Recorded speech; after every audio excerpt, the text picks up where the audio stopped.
going to YouTube comments into another video, and today, guys, the video is going to be the non-engine tier list. Now, non-engine is broken down between hand traps and then like your breakers, right? And then you have some utility cards like Call by the Grave as well. So definitely going to be very interesting putting this all into a tier list because I feel like right now all non-engine for the most part is pretty broken at the moment. So we have a lot of things to really put into place here. And some things might shock you, but we have a lot of things that I deem very good, and we have a couple things that I deem a lot better, right? In terms of all around non engine. I like doing these tier lists together because I feel like you get a better sense of which one is better right now, or if they're pretty even keel between the breakers and hand traps. So hopefully today that'll be really solved for you. The first one I have for you today is going to be Lava Golem and Sphere Mode. Now, these, in my opinion, are very 1.5. I think that they're both fantastic, but truthfully, they're variable between deck choice because something like a Kaiju, which I'm going to put with these, are going to be played only in very specific decks, right? You can't really play Lava or Spear if you don't have the ability to like lose your normal summon, right? So like you're not playing these in like KT, but you're also playing like a billion other hand traps, right? So it kind of makes up for it. But it is very variable between deck choice. If you actually told me like I had to put these into one of these, I would say Lava and Spear would be in 1.5. I think these cards are absolutely fantastic. If you can run them right now, you should. I think that they're very, very strong. Kaijus, in my opinion, are like tier 2. I think they're okay because it's just a one-for-one trade. Right now, there's a lot more things to trade for.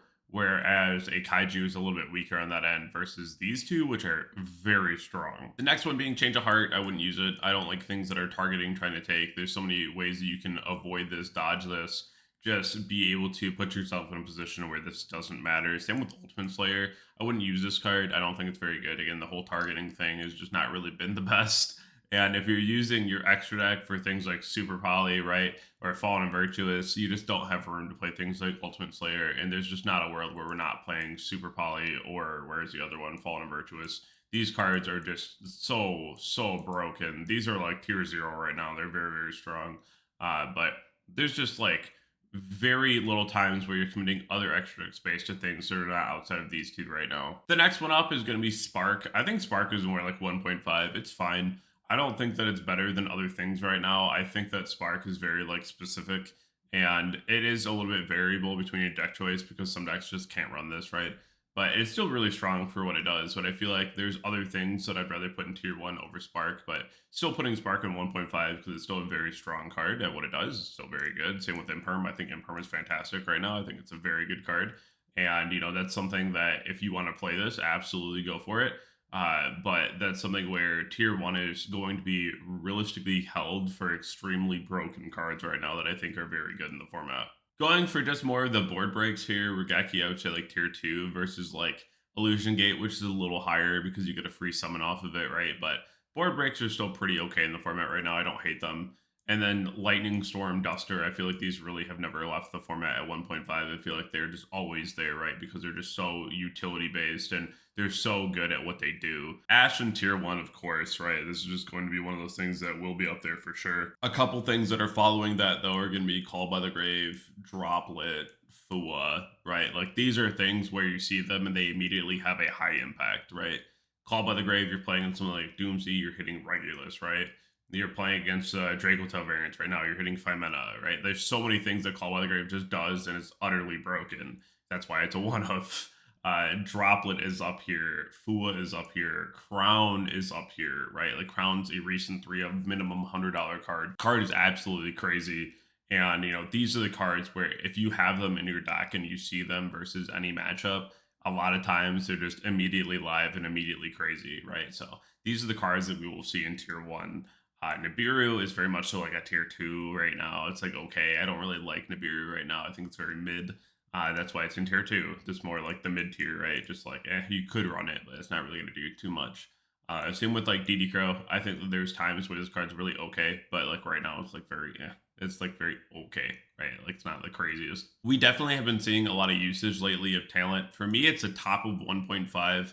I think that there's just other cards that I'd rather be playing right now, things that don't necessarily rely on your opponent to be playing right. I think that talent is really strong at what it does, but I think that there's other things that are just like a little bit better. Lancia, I would say don't use this right now. It's not very good. Bestials are probably going to be next to Crow. These are just things that I feel like are less impactful at the moment, things that are not really going to be like that insane, right? Same with like Retsi. I feel like Retsi is like okay. I feel like there's times where you use it and it's broken. There's times where you see it in your hand, you're like, wow, this is dead, right? Like it's not that good. I would say Mourner, you don't really want to use this right now. Mourner, you only really want to use whenever there's like trigger effects that are mandatory. So like Scythe, Token Collector, things that you want to be able to hit on your own turn that things like Valor and Imperm can't hit, right? So Mourner is very good in those scenarios, but until we see that again, we don't really want to run Mourner. Eclipse has been seeing a lot of usage lately. I would say like top of tier 2, very good card. Very much so going to be the card that changes out for like Crown if you don't have Crowns, right? But it's still been seeing a lot of usage as of late in topping lists. So definitely something you want to recognize, but going to be less good than some of the other options here. Same with like Ogre. Ogre's like very bottom 1.5. Still very strong right now. Still very good at what it does, but still going to be like way less than some of the other things that we see here. Songs, the Dominator is very variable between your deck choice because this is like such a specific deck that you have to run this. And it's not very good at the moment either. So very variable. But Dark Ruler, I wouldn't use this either. I think that if you have access to Droplet or Crown, they're just objectively better than Dark Ruler. Having that option to at least start putting in some damage because you get to a point where sometimes you can just put up one body and swing for lethal, right? Versus you have to go fully 8k to 0, which sometimes is really tough to do. Perulia, it's going to be like a mid-tier 1.5. Still a very good card. We've been seeing an uptick in this lately. I probably would put this in like more of a variable. Metatronus is like still a pretty okay card, but it's only going to be really good in like mirror matches, right? And so until we start seeing more of that, we'll have to wait and see if that starts springing up again. I'm really surprised they didn't really play this in KT because you can still use your monsters even if they're negated as like fusion material from field with hand. So definitely a very interesting card, but we really haven't seen it. D-Shifter, of course, they're just tier 1 cards crazy. Bell, tier 1, card's crazy right now. It's a very strong card in the format, very generically into the format. The next one here is going to be Psy-Frames in general, and I would say it's very variable between deck choice. Again, the only deck playing this right now is KT. It's only because they can use the card right now, right? More than just like as the effect intended of Delta, they can use it as like synchro material, what have you. Droll like mid 1.5. It's very strong, but a lot of people just like aren't maining it right now. They're deciding it. It's still in the deck list, so that's why it's 1.5, but it's not being like mained at all times. And I feel like there's another reason for tier 1. These are cards that you're just like maining at all times, right? Like if you intend to play these, they're just in your main deck. Meows is more like a tier 2. It's okay. It's like halfway up tier 2. I don't really love this card until we start seeing another deck that you can really hit with this card. It's still a very good card in concept, but not my favorite. Valor can be up with Imperm. Purge, I really like this in tier 1.5. I feel like Purge is still very strong at what it does. Vision, this is a tier 1 non-engine. This is such a crazy card, and it's so good.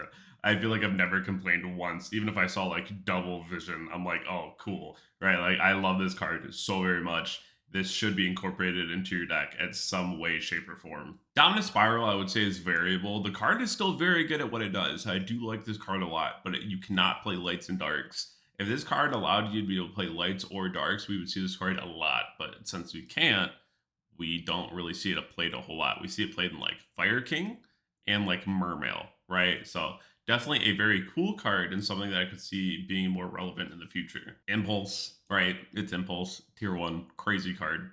Godos, we haven't really seen this in a while. I would say it's more variable. It's going to be more variable if we start seeing a lot more mirror matches as well. I think this card's crazy in mirror matches, but at the moment, it's not going to be like that wild. Gordian Slicer, I probably wouldn't use this, but it's also very variable to the deck choice that you're playing. Very good card in general, but again, very specific deck that you have to be playing for this card. And then the last one is Fedralis. I would say that this is going to be like 1.5. It's a very interesting card. I don't really think that it's like the craziest card. You could argue that it's variable between deck choice though, because of the fact that it is very specific versus what you're playing because you are locked into synchro effects. So not my favorite. I would say it's more like top of variable and like bottom of 1.5 versus usage, but still a very strong card, but it is extremely variable. Let me know what you think about the tier list down below in the comment section. I appreciate each and every one of you, and I'll catch you all on the next one. Thank you.